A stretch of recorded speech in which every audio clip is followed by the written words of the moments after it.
Why do we need a model of man?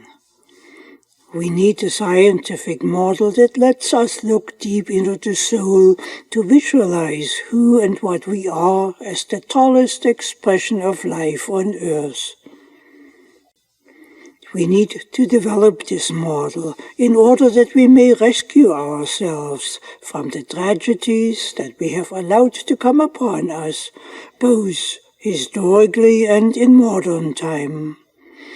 We need a model that locates us within the functional dynamics of God, for the simple reason that God is reflected in humanity, which renders us the most precious gem in the world and the most creative beings that we know to exist. Our future, however, is clouded by tragedies that stand poised to destroy us. We see them as threats for nuclear war, we see them as economic collapse, and we see them in the form of a new ice age, for which the transition has already begun. These are all big issues for which we need big answers to get ourselves out of the unfolding trap. And the solutions that are possible, which may be the only solutions that we have, are equally as big. The solutions point to failures in humanity relating to one another as human beings, for which spiritual solutions are required. These politics cannot provide, but they can be found in spiritual science. Can spiritual science address the terror threats of nuclear war? This threat has grown silently to such an intensity that a hair-trigger standoff is now staged all along the east-west dividing line. The line separates the presently dying gambling empire of the West that is focused on stealing, and the increasingly free world in the East that is focused on cooperatively meeting the human need. When the dividing fault line erupts into nuclear war, the extinction of humanity is assured by the ferocity and the magnitude of the now deployed nuclear weapons. The arsenals are so immense, and the drive for wars so intense, that unless humanity changes course soon, the borrowed time that we live on will expire.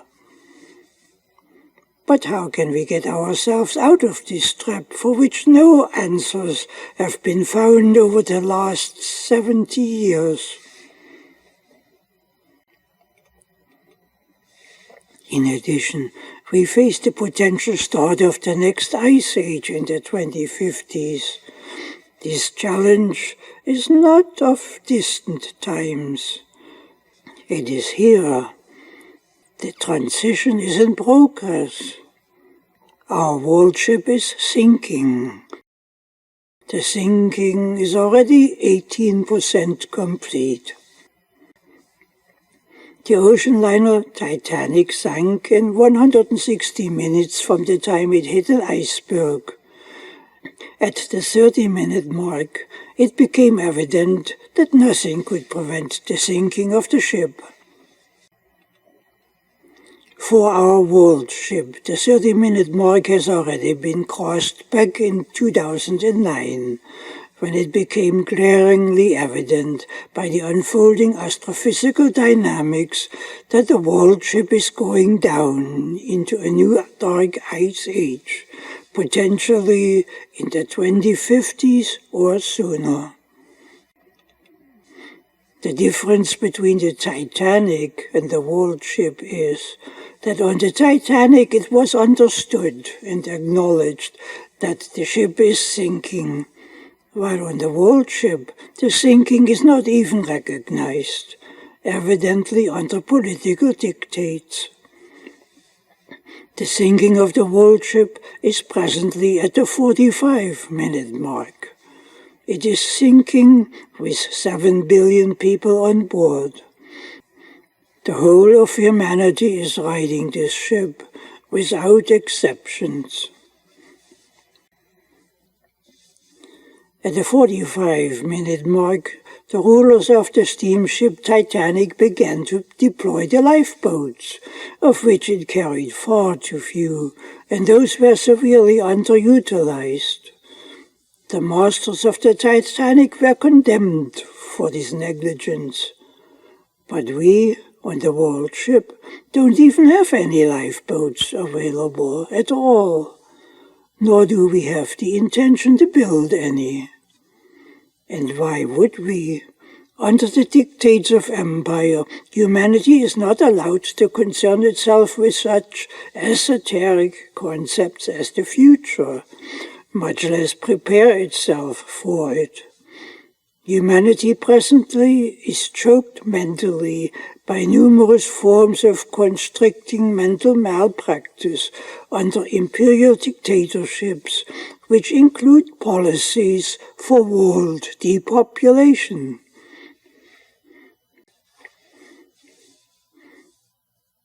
The depopulation objective that empire seeks is to cut back the world population from the present 7 billion people to less than 1 billion.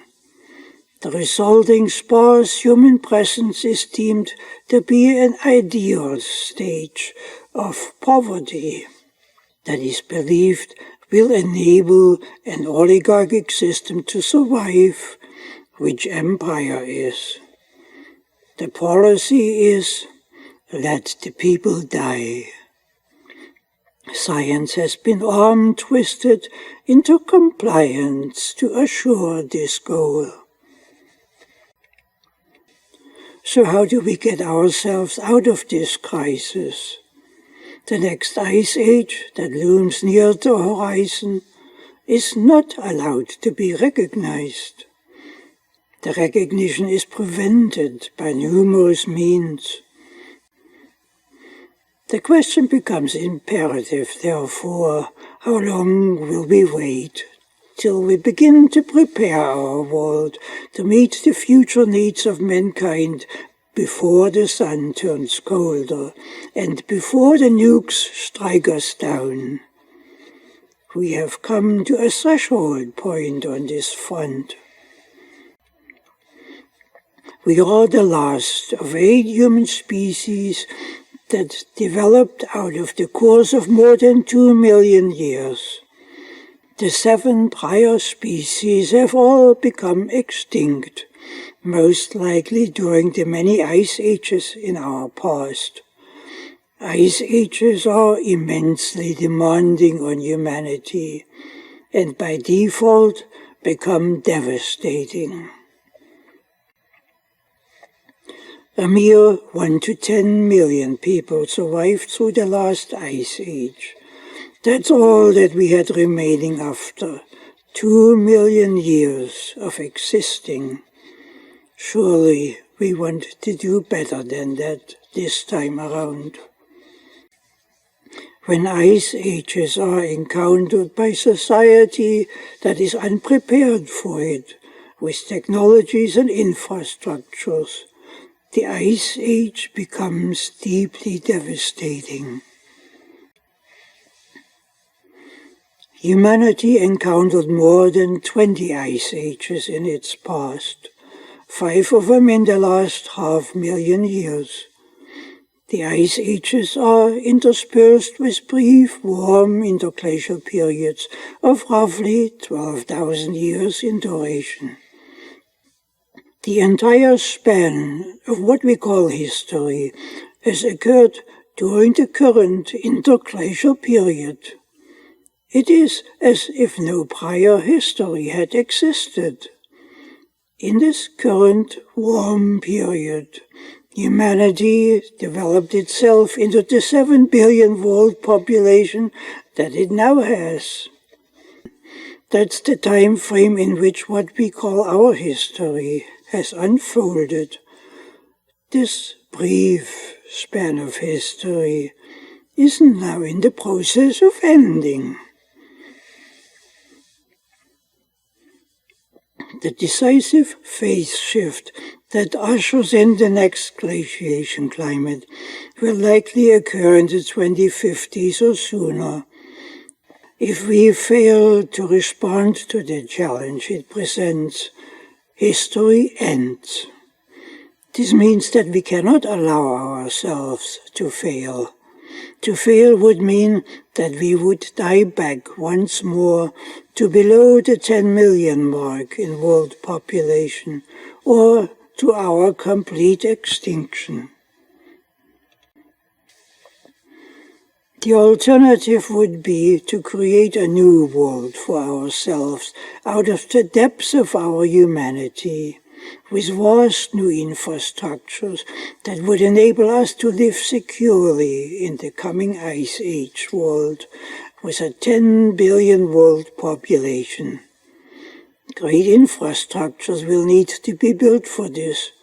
Great achievements will need to be wrought in our development as a human society to create ourselves this potential future.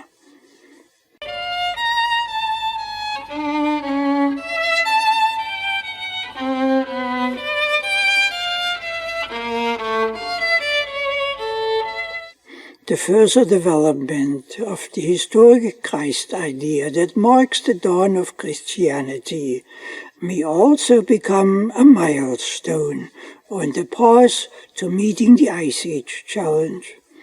Of course, that's an option that is presently not even considered. For a breakthrough to be won, our inner humanity needs to be developed in a scientific manner. This can be achieved on the tallest platform of science, the platform of Christ science, and it needs to be implemented as rapidly as possible. Time is running out. This means that an effective breakout from the current doldrums is urgently needed. But do we have the love for one another to prompt us to get this task started in spite of the vast divisions in the world, and to carry the task to its completion before the phase shift to the next Ice Age occurs? It is theoretically possible for humanity to keep on living in the tropics all the way through the next Ice Age. Humanity has lived through more than 20 Ice Ages in the tropics, which even then it survived just barely in many cases. This means that the survival or extinction of humanity during the coming Ice Age isn't actually the big part of the issue that we face. A few people typically survive the glaciation periods and repopulate the landscape when the Ice Age ends.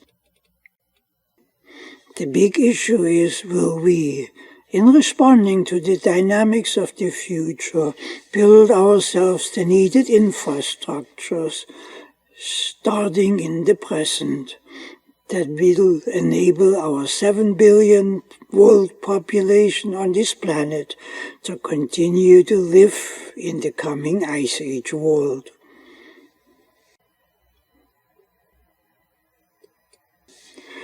Nor is the full survival of humanity enough of a challenge.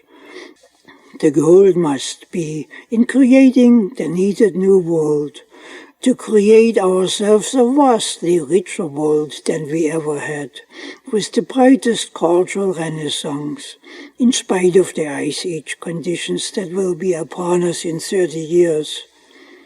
Nothing less than creating a full global Ice Age renaissance will be sufficient for getting us through the next Ice Age. But will we even consider this?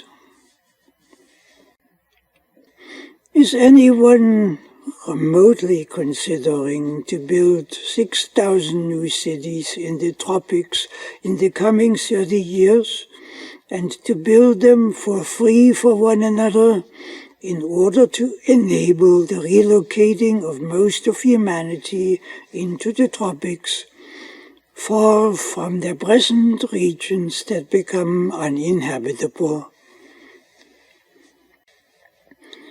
While suitable land is scarce in the tropics, new land can be created afloat on the seas. But will we do it? Indeed, can we do this?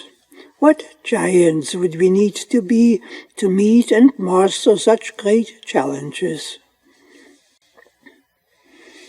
In order to see ourselves as the giants that we are, we need to develop a scientific model for discovering ourselves, with which to better understand ourselves and to discover within us the creative power and productive resources that we have.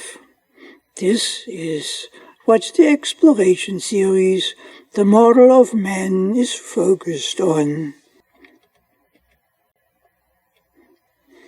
The current verdict is that the survival of most of humanity is impossible in the coming Ice Age world. It is deemed cheaper to simply let the people die. The verdict is that the money doesn't exist that would be needed to create a new world. The Western financial and economic system is totally bankrupt and is collapsing in value like a falling stone. It cannot even hold its own, much less finance the rebuilding of the world from the ground up. But does the human being require money to meet its needs? Isn't the human being greater than money, and greater than war, and even greater than the Ice Age? This opens the question far and wide of who and what we are. So let's build us a science model to answer the great question. Let's build a scientific model of man. But where do we begin? Who do we model ourselves after?